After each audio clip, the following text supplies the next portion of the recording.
Welcome back, everybody, to episode 6 of Beastars that we're watching today. And you listening and doing a review with us. The episode 6 is A Blurred Vision. Legosi's still in his own thoughts about, thinking about Haru. And he comes and he sees that these two carnivores are bullying this wolf. He hears a gray wolf, and he goes to go save her, or to kind of go stop them from bullying her or whatnot. He came to the rescue. He kind of stood up for her, act like he was her brother, even though they don't look nothing alike. Um, come to find she's new to the school, new to the drama area, and they find out she knows a little bit about him, and they're going to be working together pretty soon. So we're going to see Juno with the cast and how what kind of dynamic that brings. Yeah, I mean, she's clearly really thankful to him for what she perceives as being saved.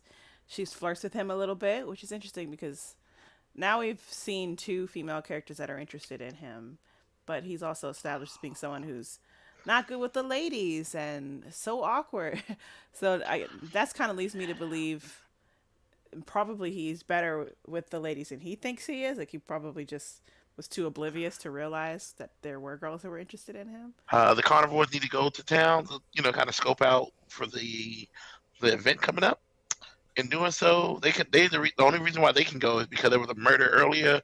Somebody murdered a beautiful girl gazelle on the street, so they want to keep all the herbivores safe. And then, of course, you see your boy Legoshi trying to keep everything peaceful. He said, "Hey, y'all go out there, y'all represent us, and do not go to the black market." So, like, I wonder will we find it on this I episode? wonder what they're gonna do. And they haven't been to the real world, and they see it. They go out there, they see that not humans. They see that adults are kind of living hand in hand with each other. Everything kind of look kind of peaceful. They're like, you know what? This is so different. This is good to see. Um, they start sitting down talking about have different girls and Legoshi being the virgin and trying to lose her virginity, having that what guys talk about. So we get to the boys. The boys, they do their mission, their event. They get all the information, and on the way they get lost. Mysteriously get lost on the way getting back to the subway to go home, and they stumble upon a goat sitting in the corner. And if you guys been listening to this episode from Jump Street, Moxie has been like bragging and talking about over and over, like there's gonna be somebody selling their fingers. And when that scene popped up, she was like, "Yep, I knew it. I knew the goddamn black market I was selling." right about everything so far. I'm so proud of myself.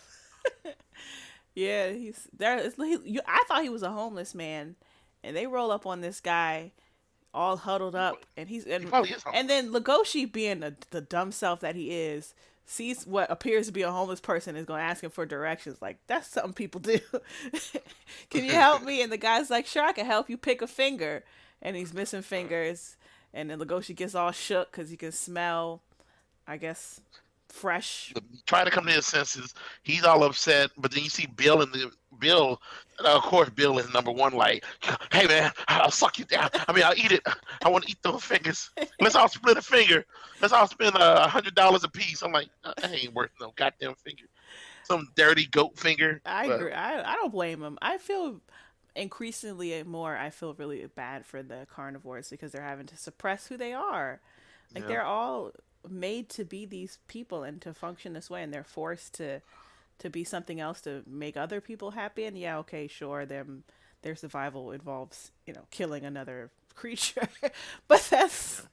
that's life. Throws a little hissy fit, slap Bill, and then prove that he can be a man too, adult. He runs down that black market, sees all the meat and the food and the memories of Haru, and he passes out in the alley. Not just Dr. Panda. He wakes up and he's chained to a wall with a muzzle on, and there's this Yeah, creepy eyeless panda hovering over him and shouting at him.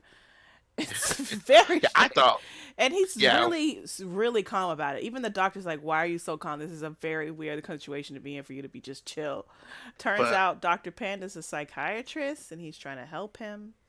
It gets yeah, weird. he likes to help out a lot of. If we find out, Dr. Panda likes to try to help out a lot of these carnivores because they know that they have so much stress and anxiety about not eating meat. that they kind of go crazy. They start eating it themselves, eating their own flesh and blood. But he tried to help people before, but he was too weak. He was, he almost died. This is the first animal we've been introduced to that, at least narrative wise, is established as being an omnivore, which can eat both meat, can digest both meat and a plant diet. And pandas can have a healthy diet of just plants. There is a dog in the story, and I'm about 90% sure that dogs are omnivores too. But dogs cannot, usually, I don't think dogs can be healthy on just a plant based diet, but a Mm. panda can. So he sort of is able to live in both worlds and navigate that identity. He's clear. He kind of seems like one of those vegans that you meet who's also works out a lot. It's just like this body I got from eating just tofu. He realized that, okay, yeah, you're my patient now. I'm gonna be working with you. I want to help you. So he really wants to help him. He wanted to help him. He gets on Legoshi about, like, are you really in love with her, or do you just really want? You just think that you're in love so you can eat her later. You need to decide what is going on in your head. Um, then he gives him some Playboys.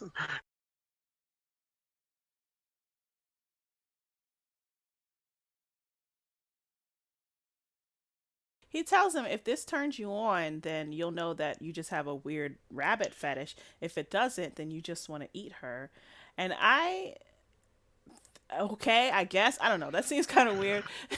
It's very strange to have someone sort of have a gotcha psychology where they sort of force it on you. You snatch someone off the street, and you're like, I'm your doctor now, and I'm going to help you. They didn't ask for help. He makes it very clear he doesn't want help.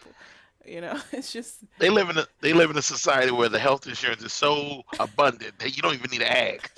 Doctors come out of nowhere and just start doing surgery on you and psychoanalyzing you. I mean, he doesn't even really know him. All he knows is that he saw him pass out in the street. And he says, well, anytime people pass out when they come to the black market, it's because they recently devoured an entire omnivore. So that's what he assumes at first. Then Legoshi basically says, I almost did it, but I chickened out. And the doctor is very rightfully so. It's like, why are you still engaging with this person that you want to eat? You're putting this temptation in front of you, and you're going to end up hurting her. And he's like, no, I can be her friend. I'm bigger than that. No, and he gets up to his friend. We don't really know. I think he doesn't. The friend confessed that he couldn't do it because he was thinking about all his friends, all his herbivore friends he got back at the school. So that's why I think that's why he didn't eat or partake in any of that eating. He didn't Yeah. want to dirty his beak or something like that. Oh man, it's sad. He's looking at the eagle's majestic beak and he's like, yeah, our beak is so sharp and majestic, and they're all just repressing who they are. And it's And not stained with blood. it's not fair. I feel bad for the carnivores. I'm team carnivore. That's where I'm standing.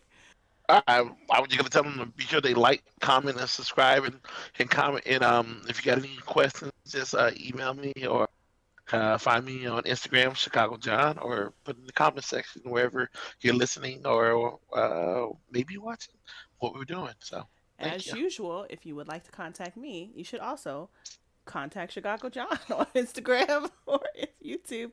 I do read the comments, so if we do get comments, which would be amazing, I will read those. Maybe I'll Yeah, well, comment. We'll see. we'll see. So, all right, everybody, take care. Bye. Bye.